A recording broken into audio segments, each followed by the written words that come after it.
Hello, welcome back to another Mongol Star Dive video. Today, we are looking at Nagi, the snake or Medusa?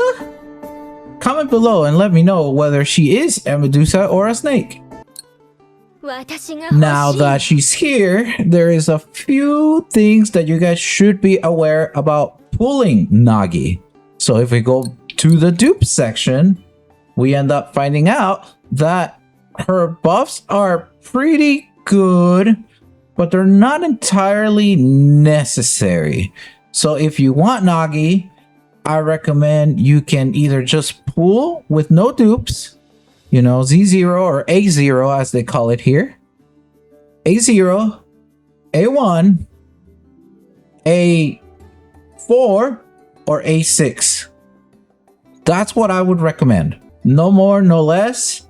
Because if you want my actual free-to-play recommendations, either just get her once, depending how much you like this character, and no dupes, or skip her. Why? Because we have the summer characters coming up, and that's going to be a really big update for Mongol Star Dive. I really want to see how Mongol Star Dive shapes up after or during that portion and see how the game is then. But for this banner, I actually recommend you either skip or pull once just to get her if you like her. In terms of her weapon, I don't really know if I recommend the weapon really. It does wind damage, so it does help that. The best thing about this weapon is that you have to combine it with some dupes.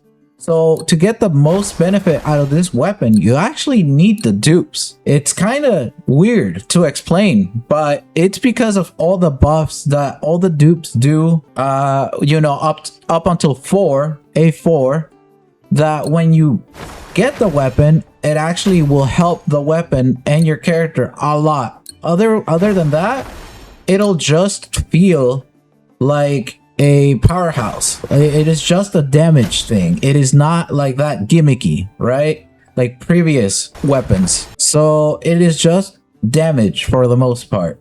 There is a buff here and there, as you can see here, but there's not that many. So I don't actually recommend her weapon too much. And once again, don't worry too much about skipping her either. She is not a limited character. I'm sure she'll rerun at some point. I'm not sure about the summer ones though. That's why we are saving for that and why you should be saving for that. When it comes to her monsterlings, you know, I'm kind of just as lost as you are. I'm just kidding. I actually recommend that you get anything that does wind damage, of course, as that is what she does. But I would suggest you get neutralization damage, wind damage, and attack percent. Maybe not so much attack percent, but definitely crit rate, crit damage, neutralization damage, and all of that, because all her kit actually specializes on wind damage and neutralization damage. The more damage you have, the more her skills will be stronger. It is just that easy. It is not that hard to, you know, get to know how this character plays. When it comes to her playstyle and what she does, I do not have Juwon, so you guys are gonna have to forgive me for this one with the team that I currently have. But to play Nagi, it's actually fairly easy. You only need to pretty much hit all the way until the 4th. Once you go to 4th, you hold. Then once that bar is maxed out, you press the skill button, and that's actually pretty much it. That is pretty much it. She doesn't have much on her, so she's fairly easy to control. You can actually manually move Nagi when she does that stuff, and that's pretty much it. She doesn't have much on her. She will start attacking the enemy when she has that stuff, which is nice, and that's it. That is all you need to know about Nagi herself in Mongol Star Dive.